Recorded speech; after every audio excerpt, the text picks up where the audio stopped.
at WMG in the Secure Cyber Systems Research Group. I'm going to give you an overview of our ResAuto project. So WMG, it's an applied research faculty within University of Warwick.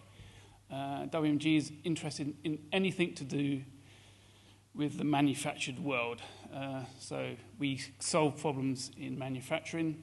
If you've got a problem, then search WMG Warwick and get in contact with us, and we'll help you out. ResAuto project, at the heart of it, it's all about software resilience. We all know that for a few decades now, our physical world has become computerized, so we now run cyber-physical systems.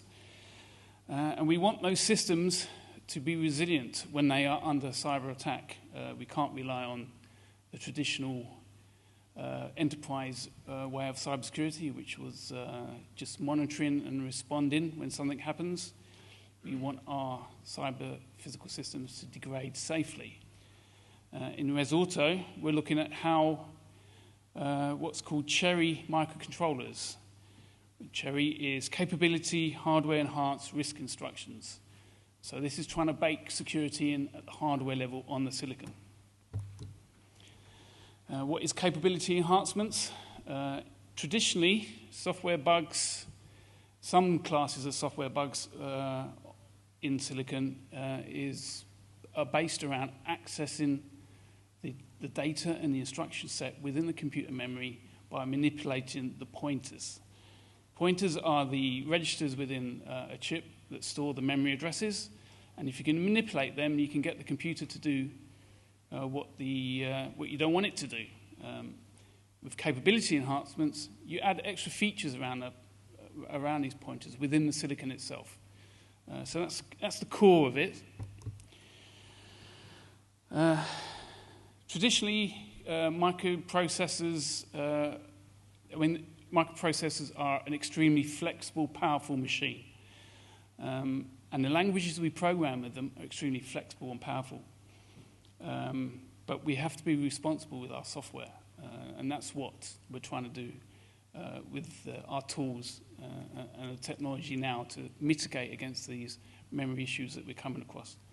Example program there. So there's two secrets within that program, but within that piece of code, I don't access those pieces of secret at all. So there's a secret number, a secret password. But simply by manipulating the pointer, I can still get the program to print out those secrets. I mean, that's a fairly trivial example, but that's at the root of the problem that we're trying to address. Another example, famous stack-based buffer overflow issue. If a malicious attacker wants to manipulate a computer, if he can find a weakness in the software, and he can overwrite memory with input that contains instruction sets, he can then get that instruction set to execute by overwriting the return pointer. And these sort of pointer issues are at the heart of what Cherry is trying to do. And you see here a chart on common vulnerabilities and exposures. These show over a period of time that there still appears to be an increase in these type of bugs, despite the many years of developing tools and analysing this issue. Although we need to remember that the number of systems that are being deployed out in the world is also increasing. And these type of memory bugs are still acknowledged as a problem. So there's a chart there with the Chromium project. Microsoft, with its Windows operating systems, they both acknowledge that memory type issues still account for about 70% of the type of vulnerabilities that they find. And these CVEs, they do apply to the vehicle industry. So there's a list of CVEs there over the last 10 years that apply to vehicles such as Mercedes-Benz, BMW, Audi, Tesla. So these type of memory problems do end up with vulnerabilities in our vehicles. So Cherry, the capability enhanced instruction sets, what do they give us? Well, you basically double the amount of memory that a pointer has.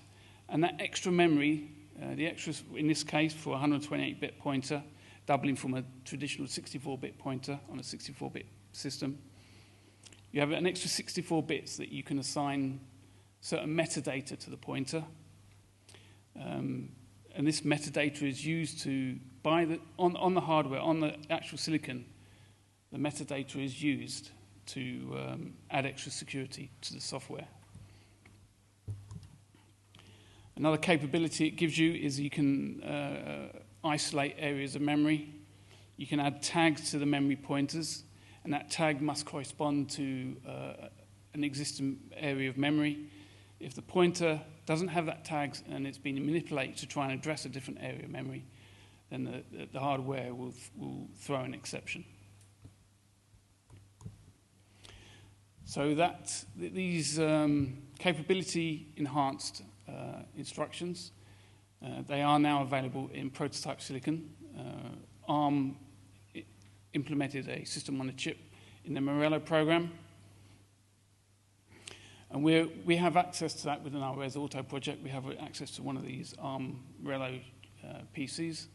And we're using that to test the capabilities of this new hardware. So our partners within the project are Thales, who are doing a lot of work on the supply chain implications of such hardware implementations. We're doing a demonstrator, which is out in the area, in the conference. And we've got to thank TechWorks and AESIN for giving us this opportunity to disseminate our work, and funding is through Innovate UK. Thales are looking at the economic and business implications. If you have this new hardware capability, what is the impact going to be on our supply chains? Because we need new compilers, new tools, and new training for the developers that would use them. So there is an implication if we want to implement this type of secure hardware. So it will impact our intellectual property providers, the people who do the compilers, the software, the libraries, the tools, semiconductor chip companies, tier suppliers, the actual electronics and the modules and the parts that are produced for the supply chain. They would be impacted by this hardware. And finally, the people that produce products that incorporate all these chips. So there are structural changes that will need to happen within the supply chain. So there are implications for these. And these implications are ethical, insurance, legal issues that need to be addressed. We're doing a demonstrator, and we're looking at the braking system within vehicles as a demonstrator. Braking is a fairly simple process. You simply remove energy from the vehicle to slow it down. Braking has become extremely complex. We've gone from a simple mechanical system through hydraulics into electronic control. And braking is now part of a whole holistic system within vehicles. So the braking is not only controlled by a driver applying pressure to the pedal. There are lots of ADAS systems, and we're now throwing artificial intelligence into the mix as well. So braking is a good system to test software security.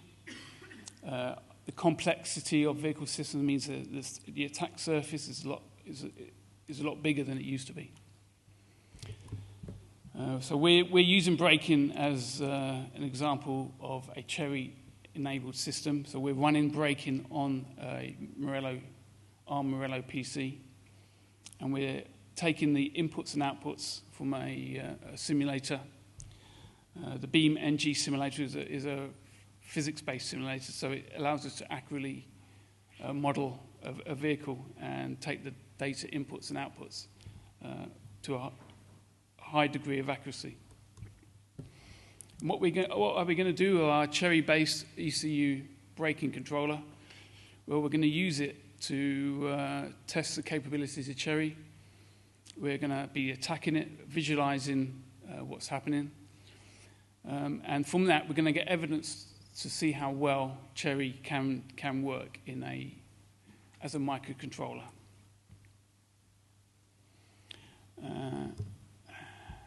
But I want to finish off with saying that memory vulnerabilities is only a small part of the problem. Most people may remember the infamous Jeep hack from 2015. That nothing to do with memory. No memory compromises were involved. It was simply down to lack of security controls, basic authentication checks at various stages within the vehicle system. So Cherry would only be part of the solution when it comes to security. So thank you very much. We are trying to collect some additional data points. So there's a QR code there. If you have a chance to snap it, we'd welcome your input.